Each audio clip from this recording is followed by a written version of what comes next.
मैं देवकीनंदन ठाकुर जी के बताता हूं। देवकीनंदन ठाकुर जी, ये सरकार सेकुलर नहीं है, आरोप ये लगता है कि आपको लगता है कि अगर रामनवमी के लिए खर्चा सरकार करेगी, अगर चैत्र नवरात्रों के लिए खर्चा सरकार करेगी, तो सरकार सेकुलर कैसे रहेगी? संविधान में तो आप भी बिलीव करते होंगे। उत्तर प्रदेश में आबादी किसकी ज्यादा है? आदमियों की। देखिए, आप जब बोल रहे थे तब हम नहीं बोल रहे थे। आपने सवाल पूछा, नहीं, आपसे तो किया ही नहीं। मैं आपके बीच में कतई नहीं बोल रहा, आपसे आपने तो सवाल पूछा, आपसे किया ही नहीं। वो तो जिसे देवकीनंदन जवाब आता हो वो दे दे, और कोई दे नहीं रहा था। नहीं, अब जिसे आएगा वही तो देगा। आपके दोहों का उत्तर भी हम उत्तरों दोहे से ही देंगे, आप घबराइए नहीं। उत्तर प्रदेश में सबसे ज्यादा सनातनी रहते हैं। गलत, ये गलत तथ्य है एकदम। एक पहले अपनी बात को सबसे ज्यादा सनातनी रहते हैं। ठीक है, अपनी बात को रखें, आपकी आपने भी और रखी, वो भी रखें।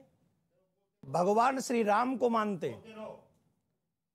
भगवान श्री राम को मानते। और भगवान श्री राम कौन है? मंगल भवन अमंगल हारी, द्रवौ सुदर्शरथ अजर बिहारी। वो मंगल को प्रदान करने वाले भगवान हैं। और सनातनियों का जो सबसे बड़ा नववर्ष है, जो प्रारंभ हम लोगों का नववर्ष होता है, वो चैत्र मास के प्रथम नवरात्रि से प्रारंभ होता है। और अगर रामायण जिले जिले में पढ़ाने का कार्य एक मुख्यमंत्री कर रहे हैं, तो रामचरितमानस का जब पाठ होगा तो रामचरितमानस से मनुष्य सीखेगा क्या? कि how to respect our parents, how to respect our society. हम अपने समाज का सम्मान कैसे करें, हम अपने माँ बाप का सम्मान कैसे करें, हम अपने शास्त्रों का सम्मान कैसे करें, हमें किसके आगे, साधु संतों के आगे कैसे बोलना चाहिए, ऐसा गुण कहां से सीखें, ये हमें रामायण सिखाती है। अगर ये गुण सिखाने के लिए रामायण का पाठ उत्तर प्रदेश सरकार जिले जिले में करा रही है, तो जिन्हें सपूत पुत्र चाहिए वो रामायण के पाठ में इन्वॉल्व हो, और जिन्हें कपूत चाहिए वो न जाए। कौन जबरदस्ती थोड़ी कर रहा है। लेकिन मेरा काउंटर सवाल है, स्वामी प्रसाद मौर्य, वो भी आजकल बहुत बड़े धर्मवीर हुए हैं। स्वामी प्रसाद मौर्य कहते हैं कि जब से मैंने रामचरितमानस के खिलाफ बोलना शुरू करा है, अब उसको कोई पढ़ नहीं रहा, इसलिए योगी आदित्यनाथ और बीजेपी चाहते हैं कि सब पढ़े, तो जबरदस्ती पाठ कराया जा रहा है।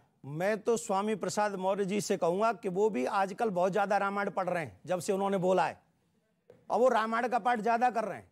और उनके बोलने के बाद जो बच्चे रामायण का पाठ नहीं करते थे, वो भी ज्यादा करने लगे हैं। आपकी जानकारी के लिए बता दूं जी, जिस समय उन्होंने पहला वक्तव्य रामायण के ऊपर दिया था, मैंने 7 दिन लखनऊ में रह के उनसे मिलने का प्रयास किया।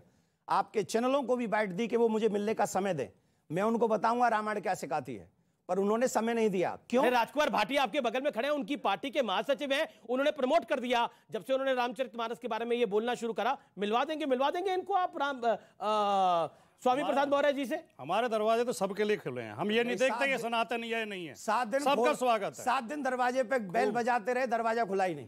मैं एक सवाल लूंगा आगे। ये कह रहे 10 करोड़ देने चाहिए, कम दे रहे हैं आप लोग। जी, ऐसा है, इनकी सरकार में 100 करोड़ देते थे, इसलिए 10 करोड़ मांग रहे हैं। 100 करोड़ कितना देते थे पूछिए ना भाई। मैंने तो रिसर्च करी, अब मैं इनके बीच में नहीं बोला, मैंने तो रिसर्च करी, 1 रुपया नहीं देते थे। नहीं, सुन लीजिए जी, कुंभ का ऐसा आयोजन किया था कि अमेरिका रिसर्च करने के लिए आया, और इतने लोग मर गए थे। प्रयाग रेलवे स्टेशन पर जो है कुचल कर मारे लोग, आजम खान जैसे व्यक्ति को दिया, और उसका दुष्परिणाम प्रयाग में कुंभ में जनता ने सोचा लेक्चर देगा वो, जो आदमी गंगा की सफाई का विरोध कर दिया हो, उन्होंने तारीफ की, गंगा की सफाई का विरोध किया हो, गंगा की सफाई रोक दी हो, और जिस व्यक्ति के जमाने में मुख्यमंत्री होते हुए भी गंगा स्नान करने में श्रीमान अखिलेश यादव को संकोच हुआ, और योगी जी के आयोजित अर्ध कुंभ में डुबक करना है। इसी से सबको पता है कि कुंभ का आयोजन बेहतर किसने किया। एक बात। जी। दूसरी बात, वो जो कह रहे हैं 10 करोड़ देना चाहिए, अरे इनके जमाने में तो गोंडा में जो है, जब वहां रामनवमी का जुलूस निकलता था, वो प्रतिबंधित हो जाता था कि मुहर्रम का जुलूस निकलेगा। जो रामनवमी का जुलूस नहीं निकालने देते थे, वो कह रहे हैं 10 करोड़ देना चाहिए। ये व्यंग्य कस रहे हैं, और इनके व्यंग्य कसने पर उत्तर प्रदेश की राम भक्तों की जो जनता है, वो निश्चित तौर पर ऐसे रामद्रोहियों को, जो रामद्रोह करने पर कौआ के कोसने से गाय नहीं मरती। कौआ कितना कोसो, गाय नहीं मरती। अच्छा, आपके कोसने से कुछ नहीं हो रहा। आप कोसे जाओ, मेरे को कुत्ता कहो, कुछ नहीं हो रहा। मैं पब्लिक से भी सवाल लूंगा, लेकिन अंसार रजा, मैं आपकी बताता हूं, आपको तो भाजपा डिक्लेयर कर दिया है अभी कुछ देर पहले। ऐसा कब हुआ तो साहब? ऐसा ये कैसे हुआ? ये देश है, किसी को भी कुछ भी डिक्लेयर किया जा सकता है। अब मैं देवकीनंदन ठाकुर साहब बहुत दानिश्वर आदमी, पढ़े लिखे आदमी हैं, आज एक बात सुनकर के मुझे दिल से तकलीफ हुई है कि उन्होंने 7 दिन तक स्वामी प्रसाद मौर्य से वक्त मांगा, उनकी बैल बजाते रहे, उन्होंने दरवाज़ा नहीं खोला। ठाकुर साहब, आप मुझसे बड़े हैं, हाथ जोड़ के निवेदन करता हूं, एक मतलब ईडी के 2 आदमी ले जाइए, अगर दरवाज़ा टूट ना जाए तो आप कहना। क्या ले जाऊं? ईडी के 2 आदमी। ये कहां से लेके जाएंगे? मैं साहब एक धर्म गुरु हूं, मैं कोई सरकार में थोड़ी बैठा हूं। सर, सब कुछ आपके हाथ में है। आप लोगों के हाथ में है सर। अपने आप दरवाजा खुल जाएगा सर, अपने आप दरवाजा खुल जाएगा। अरे अब ईडी वाले भी पहुंच गए तो भी हम पे ब्लेम करोगे? वक्त एक ब्रेक का हो चला है व्यूअर्स, लेकिन ब्रेक के बाद भी ये देश है हमारा जारी है। अभी भी जब अतीक और मुख्तार क्या बुलडोजर चलता है तो आपकी पार्टी के नेता आगे आके बोलते हैं मुसलमानों पर एक तरफा कार्रवाई हो रही है। नहीं कहा आपने, उनका बेटा गोली चला रहा है और उनका बेटा जबरदस्ती मत मासूम कर करो। रहा है वो।